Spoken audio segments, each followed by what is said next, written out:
Chapter 48. Blackmail. The quartermaster's office was located just beyond the line of barrack houses. It was one of many auxiliary buildings that could be found on the left side of the compound upon entering through the main gates. The building fitted snugly between the officers' mess and the office of their commander, Dragonman Fenert. This was an easy distance to walk, even for the legs of a harpy. Nevertheless, a harpy would never walk anywhere that she could comfortably fly to. Reyes and Gaggara started heading towards the quartermaster's office. They took maybe 2 steps and had just started to stretch their wings in preparation for the short flight when suddenly someone called after them, "Tanrag, Gaggara, good to see you."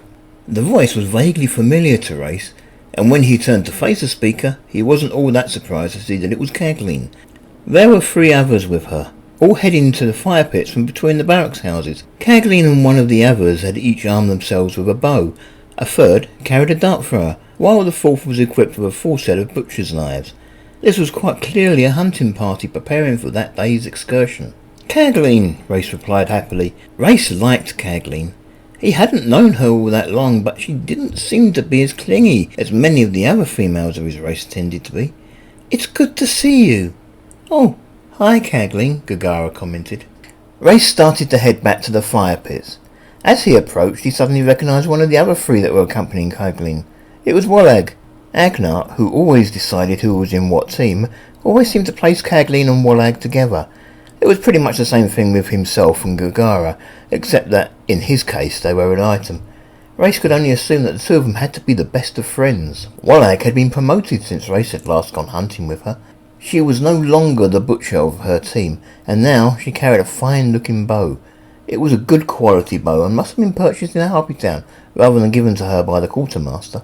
Gaggara hesitated for a moment, and then she joined her boyfriend, standing beside him and looking, if anything, as if she was considering grabbing another chunk of meat from the cooking elf. "Good to see you too," Cagleen echoed. "I see you're getting ready to go hunting today," Reyes said, stating the obvious. "Yep," Cagleen told him cheerfully. "I love to hunt." She approached Reyes. The 3 other members of her hunting party followed her and stood, fanned out, behind her. The one with the knife seemed to be playing with one of the knife handles as she stood there, as if she had some sort of nervous tic. "It's our turn again today. I miss having you on my team, though." She glanced quickly at Gaggara, adding, "I miss you both." Then, paying full attention to Reyes, she continued, "You always had a skill with a bow that I've yet to see any huntress copy. You never missed. And you're male." "Male?" the harpy with the butcher's knives commented. "She's the male?" "That's her," Cagleen confirmed, turning her head round in order to see who was talking. "Oh," the butcher commented, "I've heard all about her. You're the only male harpy in any regiment of the Hope, and the only non-elf ever to make the rank of drankman. It's a great honour to meet you." "Likewise," Reyes told the girl. He then turned to Cagleen. "Care to introduce me?" Cagleen glanced round again at the girl who had been speaking. Then she said, "Her? Ah, that's just my sister. My younger sister, Piffling. She joined the regiment about a week ago in the hope that she would get to see some action in the coming invasion." "That, and the fact that my older sister was already here," Piffling commented. "Pleased to meet you then, Piffling," Reyes said. "And I you," Piffling echoed. "Should I call you Tanrag? Or would you prefer Reyes?" "Have you tried the elf?" Gaggara said suddenly. "It's lovely." "Elf?" Cagleen's attention was suddenly caught. "We have elf on the menu this morning?" Agnar pointed to the spit in question, and Gaggara led the way. It seemed that she had finally succumbed to her desire to have some more of that meat while they were standing there. Gaggara wasn't the only one. Cagleen, Wallag, and the as yet unnamed harpy also made their way over to what was left of the carcass, leaving Reyes alone to talk to Piffling. "So, Reyes," Piffling said. I prefer Tanrag," Reyes replied. "Of course you do. Of course you do," Piffling said gently. There was a worryingly seductive quality about her voice now that the 2 of them were virtually alone. "I'll be only too happy to call you by any name you want, sweetie. Is there anything at all that I can do for you? Maybe we should meet later and discuss what we can do for each other." "No," Reyes replied. "I have Gaggara. She's all any male needs." "Really?" Piffling commented. Her voice continued in the same gentle, seductive manner. That was not even the slightest hint of malice as she asked, "Is she really that good?" "She is," Reyes told her.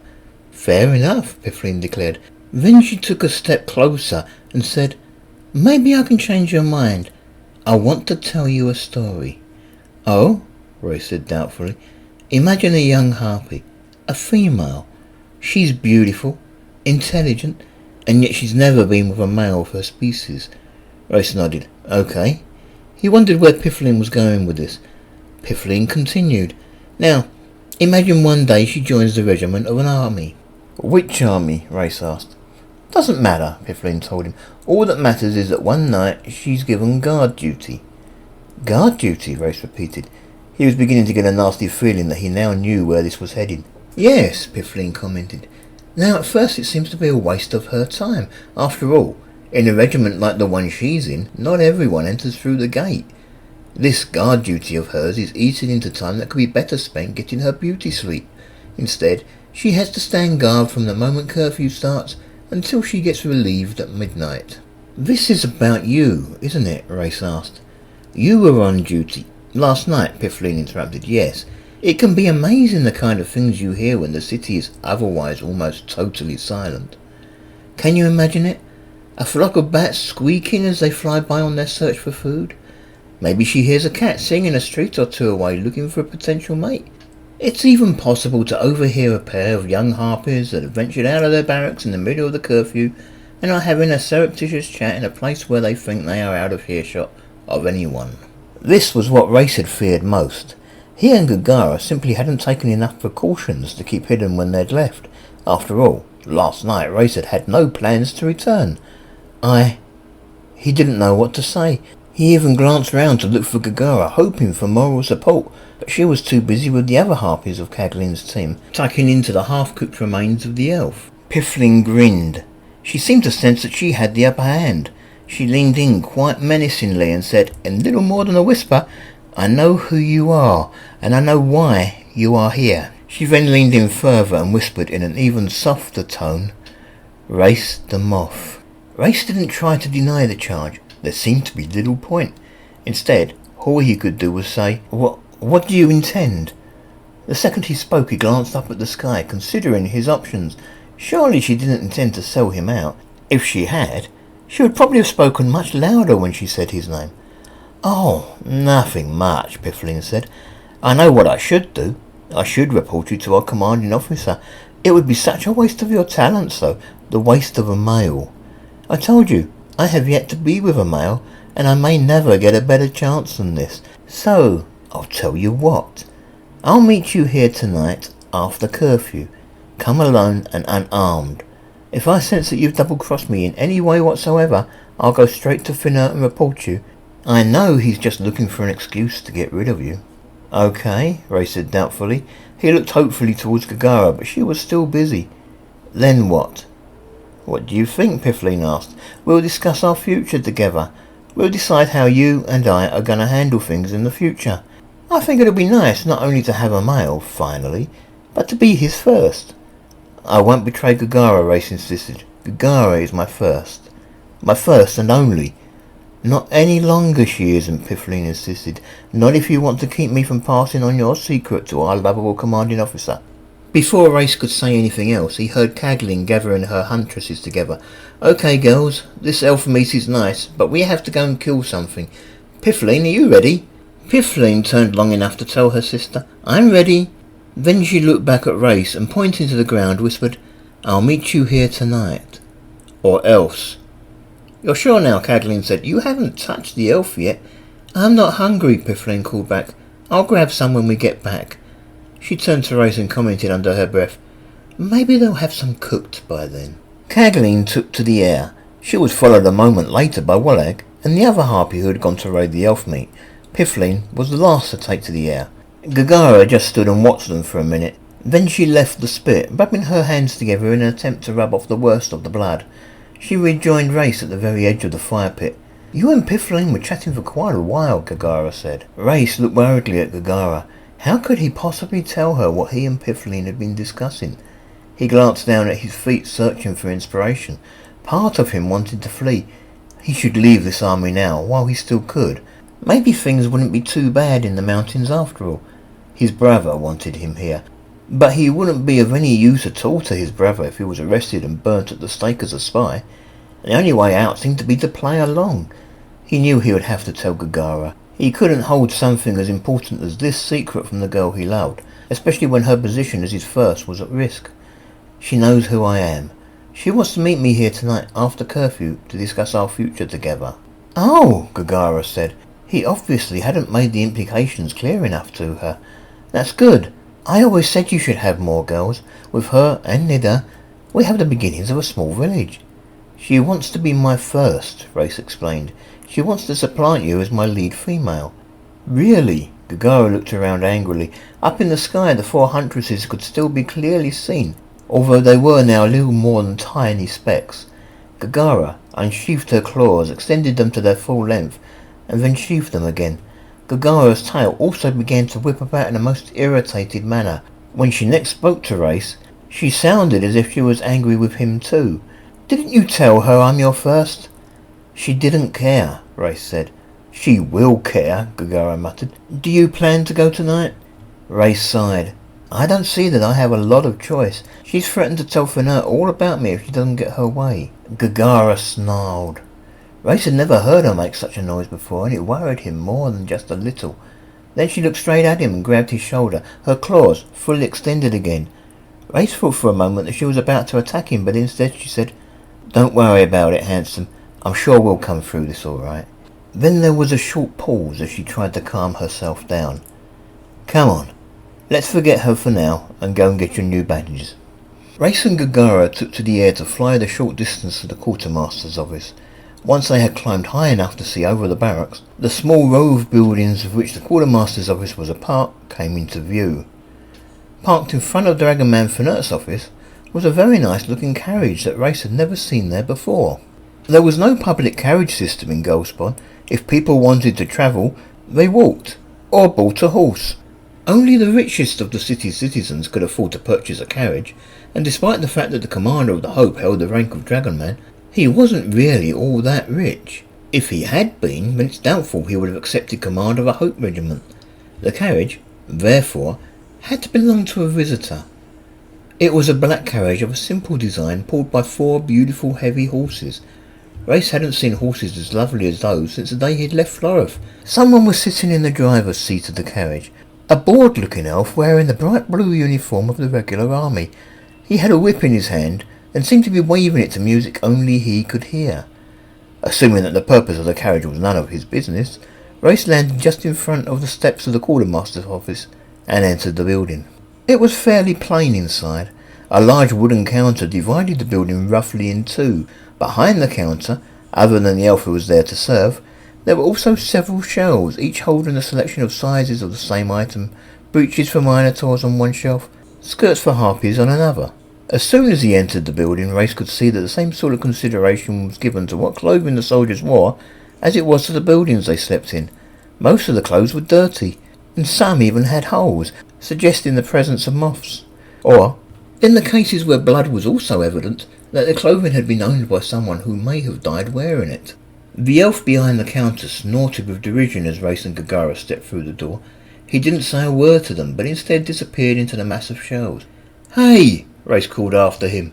Then he realised that in his irritation of seeing the elf apparently hide from him, that he had spoken in Harpy.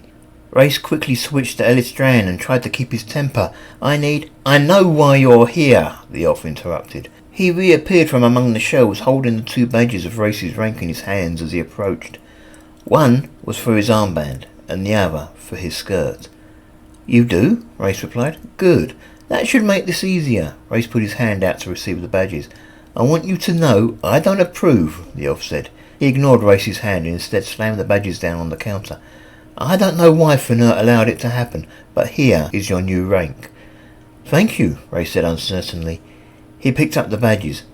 Do you not have anything already on an armband or a skirt? The elf looked at him with disgust. Harpies don't make drapeman, was pretty much all he seemed willing to say. Come on, handsome, Gaggara said to Reyes. I can tell when we aren't wanted. We can sew them on tonight. Then, almost as an afterthought, she said, or maybe we can just pay someone in Harpy Town to do it for us. Reyes nodded and joined Gaggara over by the door. Before he left, he couldn't resist turning round and saying to the elf behind the counter, Thank you for your hospitality. Pah! The elf exclaimed. Race tucked the badges into one of the pouches of his belt as he stepped through the door back into the sunlight. "We should probably go and visit Nida next," Gaggara commented, stepping out after him. "Do you know where she is?" Race asked. "I expect she'll still be in her barracks." "Agnart will know which one," Gaggara replied. When Reyes and Gaggara had entered the quartermaster's office, there had been no one near to the carriage other than the driver. As they emerged again, both Dragonman Finot and his ever-present sidekick, Wormman Frayne, were there. Also with them was another man wearing the bright blue uniform of the regular army. His insignia denoted that he held the rank of chargeman. Upon seeing the two Harpies emerge from the building next door, the chargeman called out to them, "Hey, you two!" Reyes turned his attention to the soldier. "You want us?" "No," the chargeman replied. "I'm looking for a Harpy by the name of Tanrag. He's a male. I expect you know him. If you happen to see him, let him know he's wanted, would you?"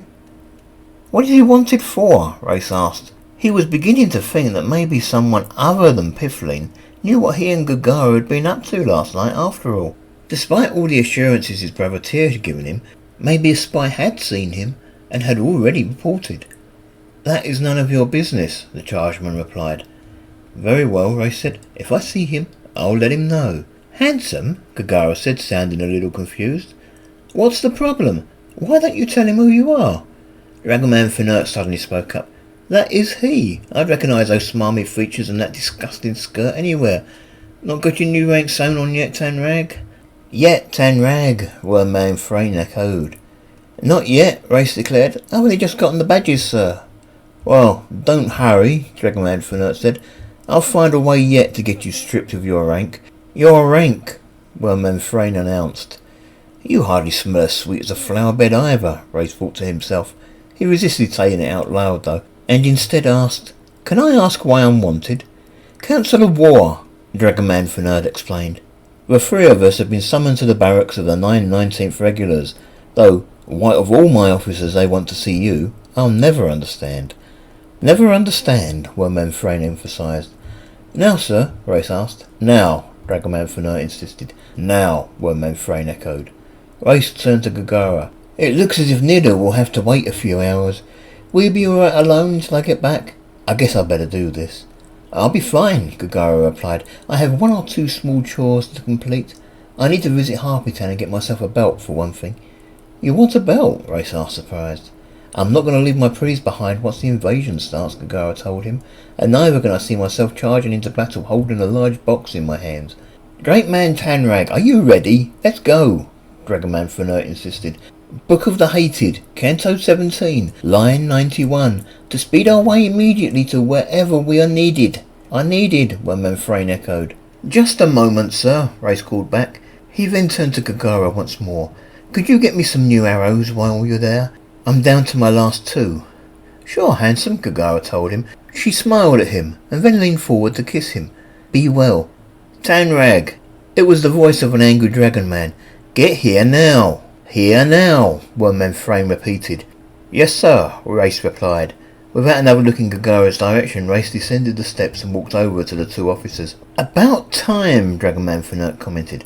"Okay, everyone get aboard." "Get aboard," Wormman Frayne said. The chargeman with the bright blue uniform opened the door to the carriage to allow the officers to board.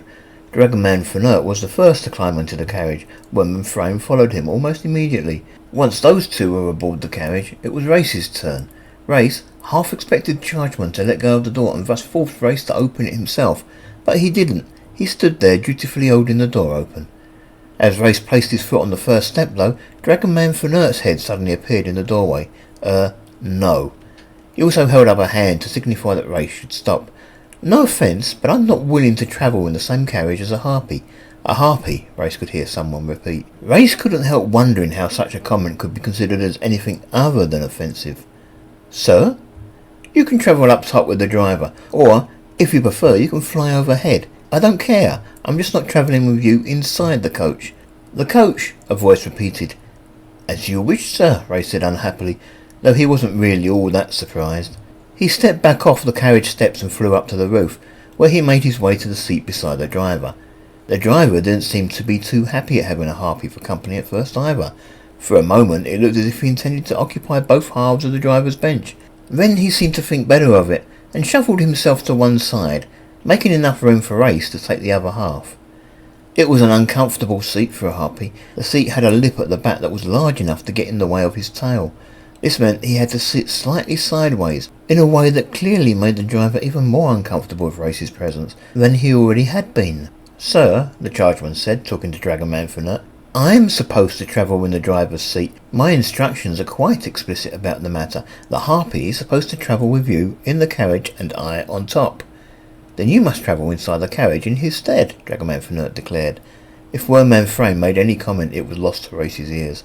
"You are sure you don't mind, sir?" the chargeman asked, doubt in his words. "You are an elf," Dragonman for Nut said to him. "I don't mind sharing my carriage with an elf. It's dirty creatures like Harpies that I don't want close to me." The chargeman climbed on board the carriage and closed the door behind him. A moment later, the carriage sprang into motion and they were on their way to the main gates of the Hope's compound.